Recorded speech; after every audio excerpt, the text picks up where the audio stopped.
All right, so you're ready to take your pudding to a whole new level. We've got some amazing stuff here from Geoff Mangum. Oh, yeah.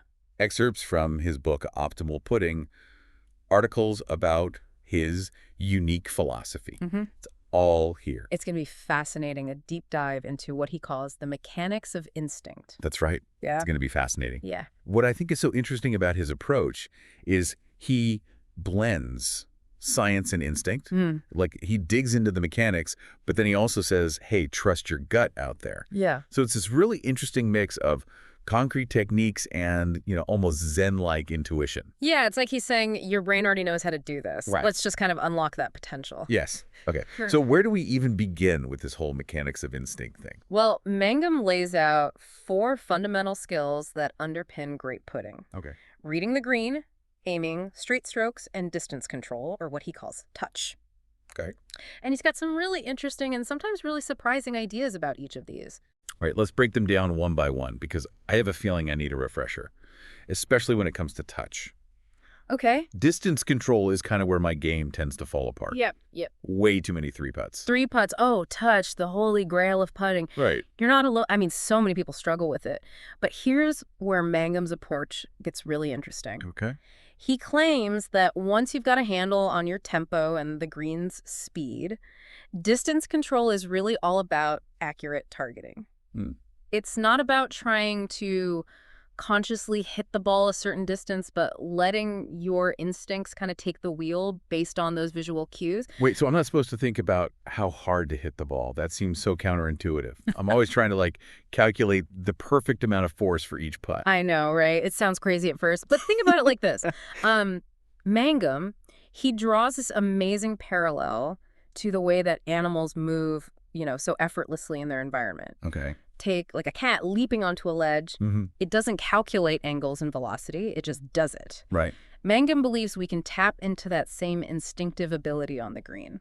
Okay. I'm starting to see where he's going with this. Yeah. But how does that actually translate to sinking more putts? I mean, I'm not just going to walk up and whack the ball without any thought, am I? Definitely not. It's not about abandoning conscious thought entirely. It's more about understanding the mechanics, the foundational principles, and then allowing those instincts to sort of guide your actions. Right. And he's got very specific techniques for each of those 4 skills. Okay. And they're all designed to work with our natural abilities, not against them. This is so intriguing. Okay, let's dive into some of those specific techniques. And since we both agree that distance control is often the biggest hurdle, let's start there. So Mangum talks a lot about tempo and targeting.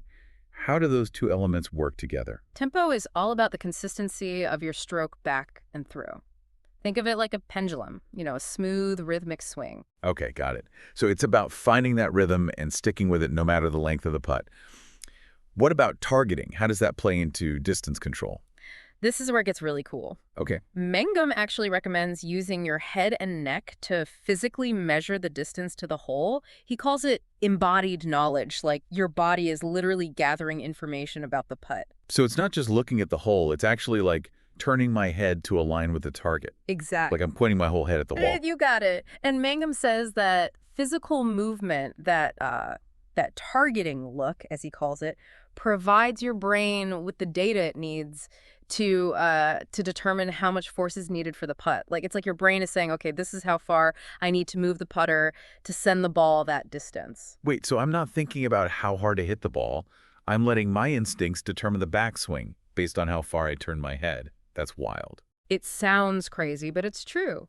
And Mangum emphasizes that this whole process happens instinctively without conscious effort. In fact, he says that consciously trying to control the distance can actually mess up this natural process, leading to inconsistency and, those dreaded 3 putts. Ugh, yeah, it's like he's saying, get out of your own way and let your body do what it knows how to do. So much of this is about unlearning bad habits, isn't it?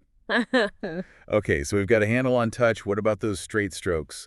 Mangum seems pretty insistent on minimizing hand and arm movement. Oh, he really is. And for good reason, he is a huge advocate of what's called the shoulder stroke. He argues that a stroke powered primarily by the shoulders, not the hands and arms, will be much more consistent and accurate. Okay, I see. So it's about keeping those wrists quiet. Yeah. Yeah, I can definitely see how that would make the stroke smoother. Yeah. He uses this interesting analogy of a carpenter's square. Yeah. Can you explain what he means by that? Right. So imagine a carpenter's square at your feet.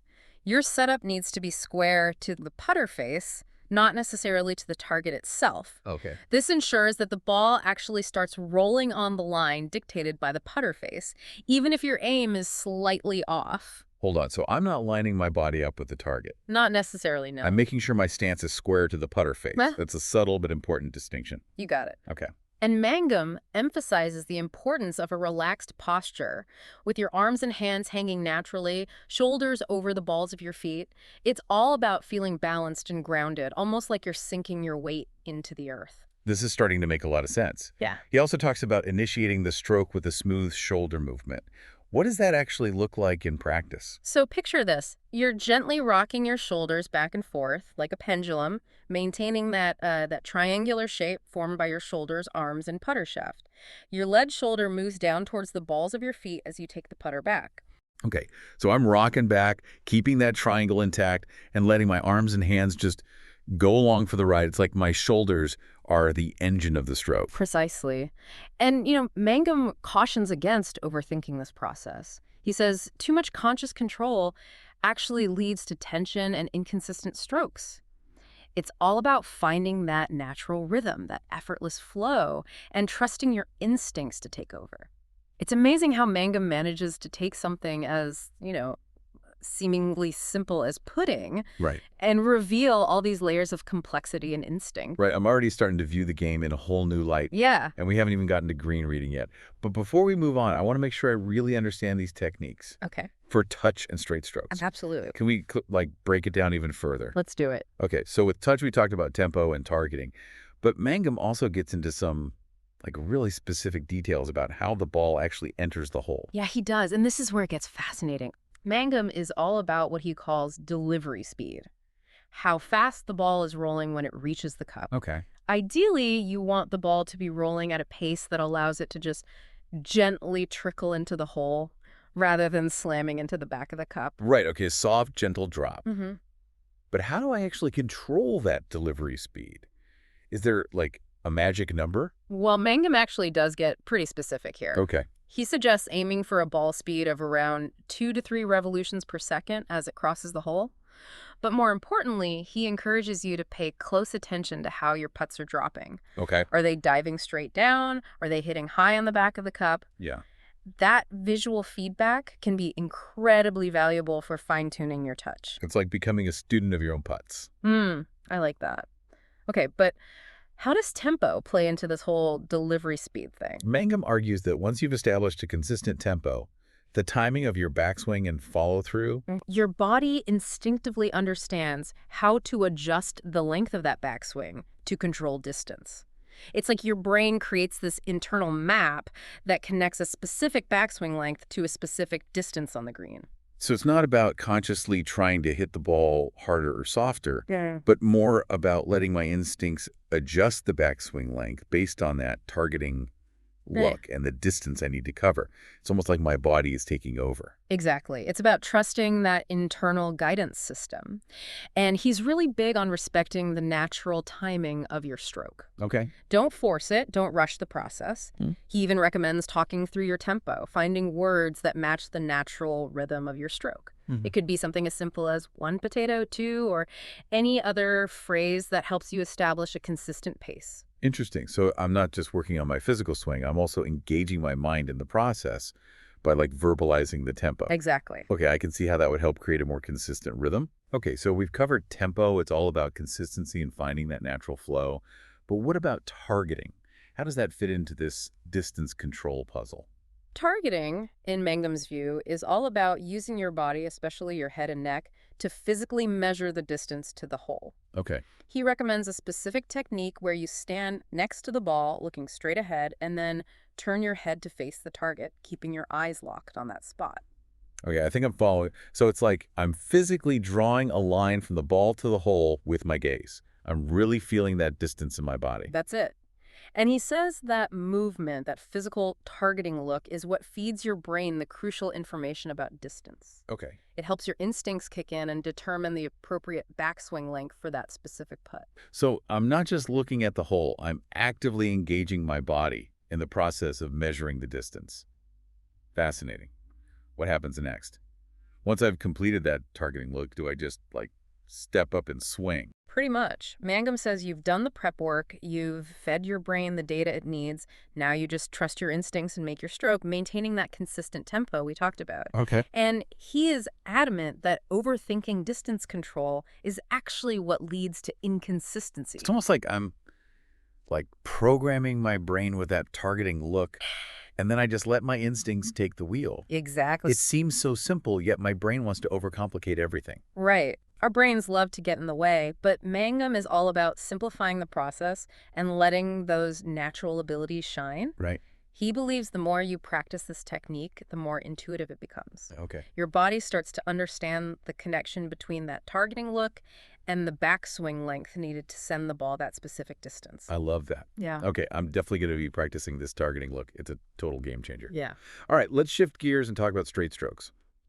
We touched on this earlier, and Mangum seems pretty insistent on minimizing hand and arm movement. Remind me why that's so important. So he's all about the shoulder stroke, and he's got some very specific reasons for advocating this technique. Okay. He argues that a stroke powered primarily by the shoulders rather than the hands and arms is inherently more stable and repeatable. Okay. It's all about consistency, creating a stroke that you can reproduce time after time. Okay, I get it.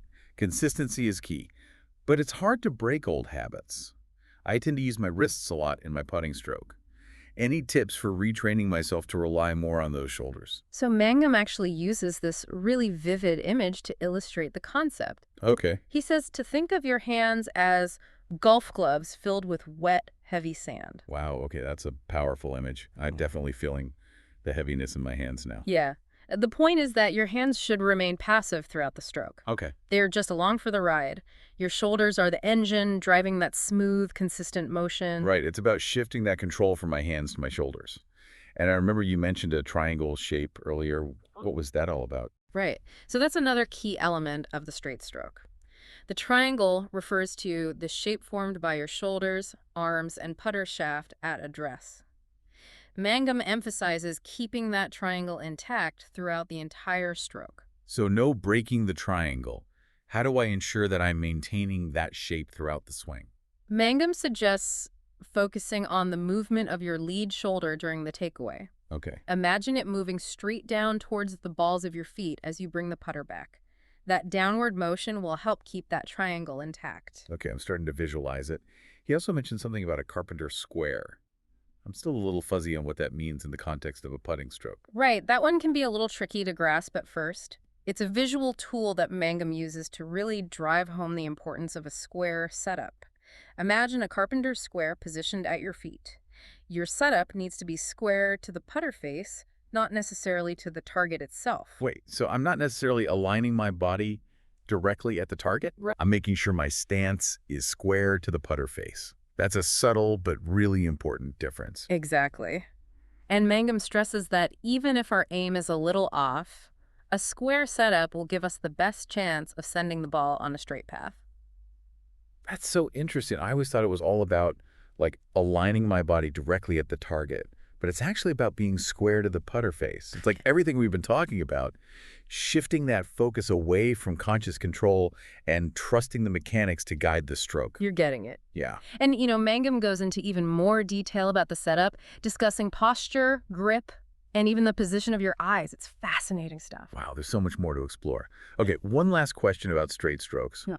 What about follow-through? Any tips for ensuring that the stroke stays straight even after I've made contact with the ball? So this is where that whole trust your instincts thing comes into play again. Okay. Mangum emphasizes staying relaxed and letting the momentum of your stroke carry through. He believes any attempt to consciously control the putter after impact will actually mess things up and create inconsistency. So it's almost like I'm like surrendering to the stroke. I've done the prep work, I've made contact, and now I'm just letting the stroke run its course. Exactly. It's Yeah. about trusting that natural rhythm and flow, resisting the urge to manipulate the putter with your hands. He even talks about visualizing the putter head floating through the impact zone. It's amazing how much of this is about unlearning those ingrained habits of trying to control every aspect of the stroke. It's about trusting my body, trusting the mechanics, and letting go of that constant need to overthink everything. I know, right? It's a total paradigm shift. Yes. Okay, so we've covered touch and straight strokes in pretty good detail. Hmm. Ready to move on to aiming. Yes. Let's dive into that. Mangum's concept of the straight-out gaze seems pretty crucial. Yes. It's already blowing my mind how much of this is about our visual perception It is. and how we're, like, interacting with the target. Yeah, it's fascinating, isn't it? So with the straight-out gaze, Mangum's main point is that most golfers aim incorrectly. Okay. They tend to look down their cheeks, almost as if they're peering through bifocals, and this actually distorts their perception of the target line. Oh, wow. I've definitely been guilty of that. Yeah. Always like tilting my head and trying to get a side view of the line. Right. So what does a straight out gaze actually look and feel like? He uses this great analogy. Imagine an arrow passing straight through the back of your head and out your nose. Okay. Wherever your face is pointing, that's where your eyes should be looking straight ahead, perpendicular to the plane of your face. Okay, so no more bifocals. Got it. But how do I actually know if I'm achieving that straight out gaze? It's hard to tell when you're standing over the ball. So Mangum suggests a simple exercise. Okay. Stand in front of a mirror and look directly at your pupil. Okay. You'll notice that your line of sight passes through a single point on each lens. Mark that point with a small red dot. Now, when you're on the green, if that red dot is aligned with the target, you know you're using a straight-out gaze. That's brilliant. Such a simple but effective way to confirm that you're looking at the target correctly. Okay, so we've banished the bifocals. We're embracing the straight-out gaze. What about that head swivel technique he talks about? What role does that play in the aiming process? So the head swivel is Mangum's method for double-checking your aim. Once you've established that straight-out gaze, you simply rotate your head like an apple on a stick, as he puts it, Okay. keeping your eyes fixed on the target. So I'm rotating my head, but my eyes are locked on the target. Exactly. Okay, I think I'm picturing it. But why is this head swivel so important? What does it actually accomplish? The head swivel helps ensure that your line of sight is perfectly aligned with the putter face. Okay. It eliminates those distortions that can happen when you're looking down your cheeks, leading to more accurate and consistent aim. So it's like a final check to make sure everything is in alignment. I love how each of these techniques builds upon the previous one. It's like we're creating this chain of accuracy from our feet to our shoulders to our eyes. Exactly. It's all connected. And you know what's really interesting is that Mangum actually encourages golfers who wear glasses to use their frames to their advantage with the head swivel. Oh, I'm intrigued. Tell me more about this glasses trick. He suggests using the top rim of your glasses as a visual reference point. As you perform the head swivel, if the top rim of your glasses remains level and parallel to the horizon, you know you're rotating your head correctly and maintaining that straight-out gaze. That's so smart. I never thought of using my glasses as a putting aid. Yeah. Okay, I'm loving all these practical tips. Yeah. But I have to admit, I'm also a little intimidated by how much goes into each of these skills. Yeah. It's a lot to process. I know, it can feel overwhelming at first. But Mangum emphasizes that with practice, these techniques become more and more intuitive. It's about training your body and your mind to work together, to find that effortless flow where instinct and mechanics are perfectly in sync. I'm ready for the challenge. Okay, so we've covered touch, straight strokes, and aiming in pretty good detail. I think we're finally ready to tackle the last piece of the putting puzzle, green reading. The moment we've all been waiting for.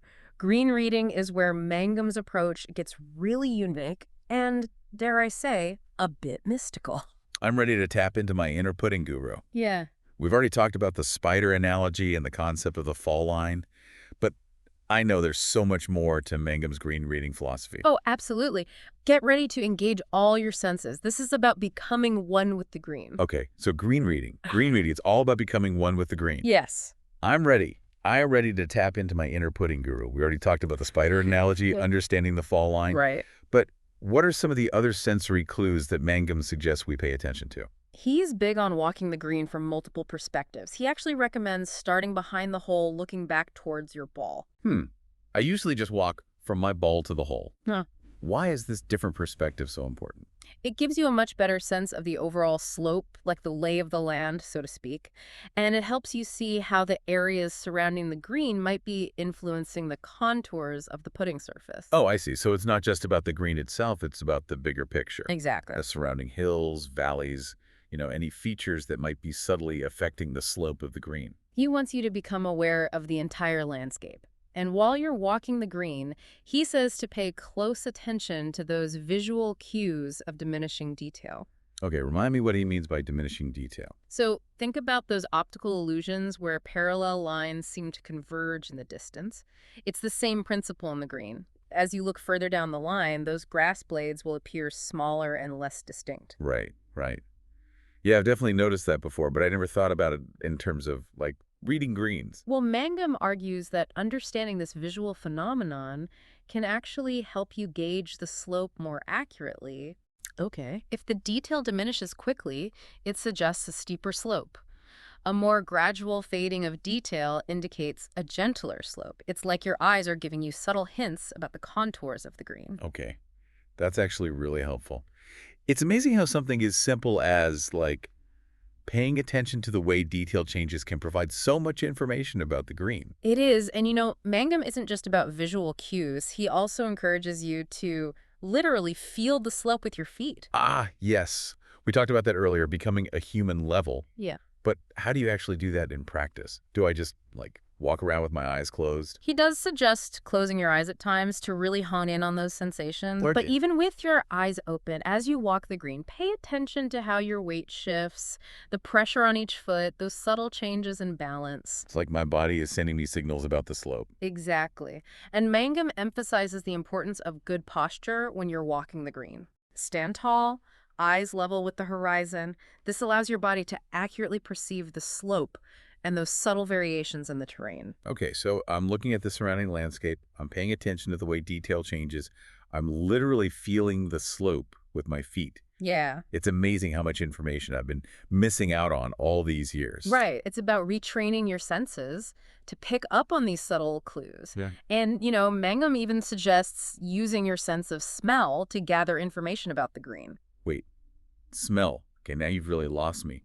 What does smell have to do with reading greens? So he points out that freshly watered greens tend to have a stronger, more pronounced grassy scent.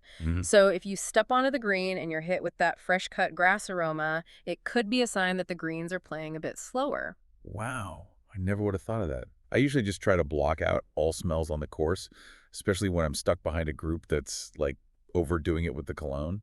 Well, Mangum believes every sense can provide valuable information. It's about being present, being aware, and noticing those subtle details that most golfers overlook. So it's like he's turning us into putting detectives. Okay, so we've covered touch, straight strokes, aiming, and now this multi-sensory approach to green reading. What else does Mangum have up his sleeve? Well, no discussion of putting would be complete without addressing the mental game, and Mangum has some really insightful and practical advice when it comes to mastering the mental side of putting. Oh, I'm all ears because the mental game is often my downfall. Yeah. I tend to, like, overthink things, get in my own head, and just psych myself out. I think we can all relate to that. Yeah. Putting is such a mental game, and Mangum's philosophy is all about simplifying the mental process, getting out of your own way, and trusting your instincts. Okay, so less thinking, more trusting. I like the sound of that. But how do you actually quiet that inner critic? So Mangum's big on developing a pre-putt routine, a consistent sequence of actions that you perform before every putt. It helps focus the mind, eliminate distractions, and create a sense of rhythm and predictability. So it's about finding that, like, calm, focused state before you even step up to the ball. Exactly. What kind of things should my routine include? Mangum says it should be personalized, whatever feels comfortable and natural for you. It could involve taking a few deep breaths, visualizing the putt, picking out a specific target, even repeating a positive affirmation to yourself. Oh, I like that. So it's not just about the physical actions, it's about, like, getting into the right headspace. Exactly. He also talks about clearing the mind. Yeah. What does that mean? Exactly. Clearing the mind is Mangum's term for letting go of all those distracting thoughts and emotions that can sabotage your putting stroke. He encourages golfers to focus solely on the task at hand, feeling the putter in your hands, seeing the line, trusting your instincts to guide the stroke. It's about being fully present in that moment, Right. not dwelling on past mistakes or worrying about future outcomes. Exactly. And he even offers this really cool technique for clearing the mind. Yeah. He calls it focusing on the shine. Focusing on the shine, what does that mean? He says that when you're standing over the ball, try to fixate your gaze on the shine of the golf ball, that little pinpoint of reflected light.